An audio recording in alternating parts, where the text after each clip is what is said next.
Hello, and now we are going to take a look at some other ideas to help enhance your website. We've learned so many different tools, and now it's time to just play around with a few other ideas and see what you can do to enhance your website. So, I'm just going to go into the additional ideas page that I've set up to show you a few other ways to add different elements as well as make some changes.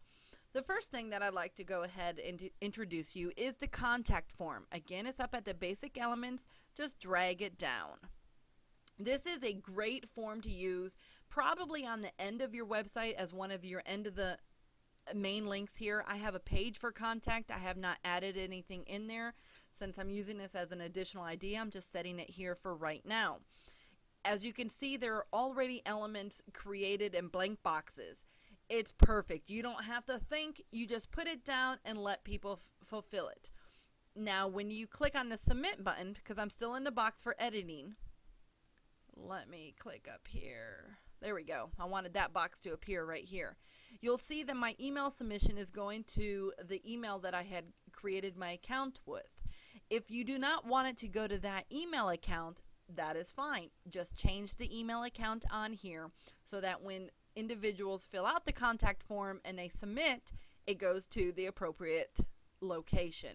You could also review the different editing tools that you have. This is perfectly fine. Press save and you're done with that.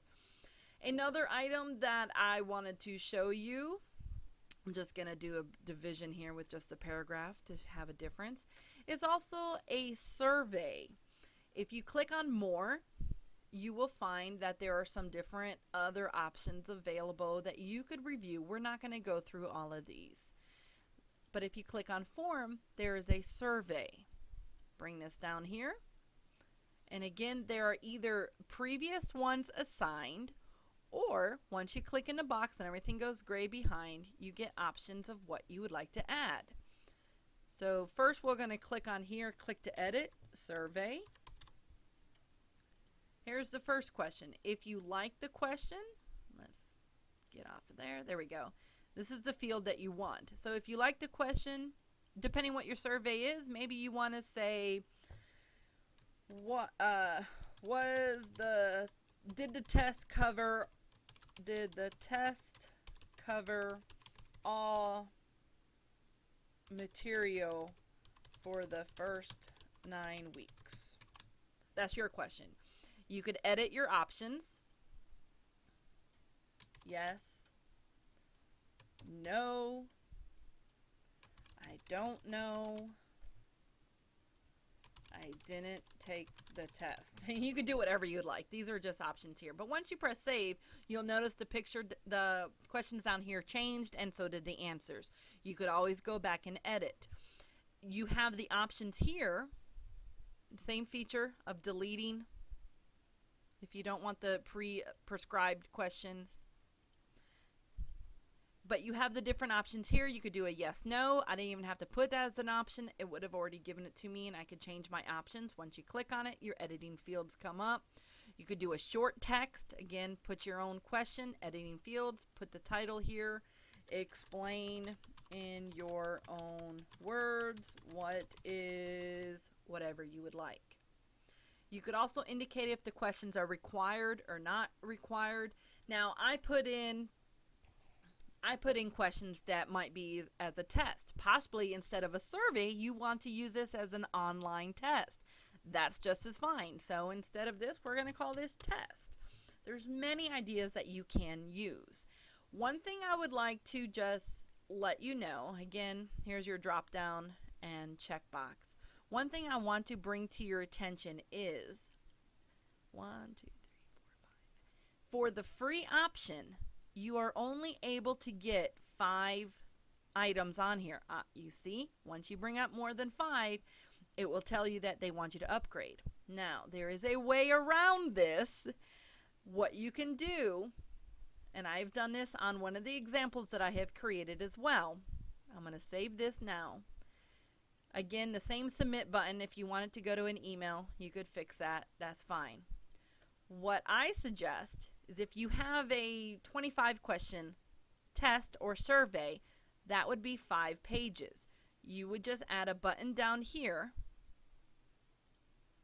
and I would call it Next, and then link this to another page,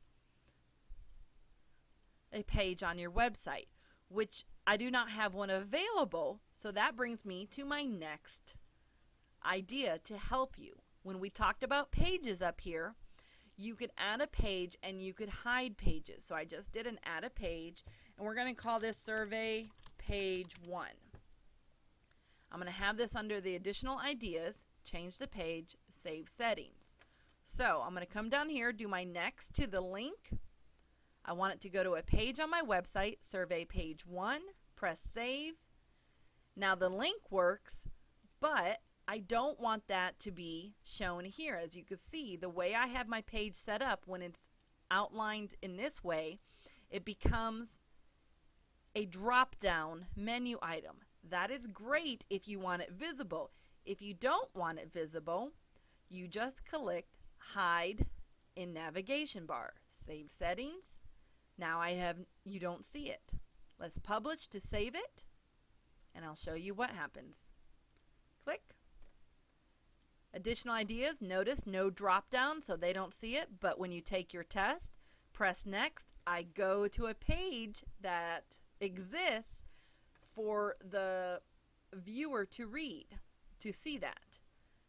But if you notice, I cannot edit it unless I have it available. So save settings, click on here, and just to show you that this page is hidden. I'm going to publish that. I'm going to go back and hide this page, save settings, publish. And now when you take a look at it, you'll notice it's not there, but when I press submit or next, I'm on the hidden page. It's nowhere to be found under all these if I were to just click. The only way to get to it is by pressing the button that was linked to it. That's just a little trick to kind of get around the limitation of the 5, and you could have as many pages as you want that are arranged that way. And the little I with the X shows that it's hidden, but just remember, when you edit, you have to have it unhidden. So that's a quick little tips right now for contact forms, surveys, and adding some unique editing features to your pages. And we'll look at one more video to show a few other editing tools, and then you're ready to just explore your website and see what you can do. Have a good day. Bye.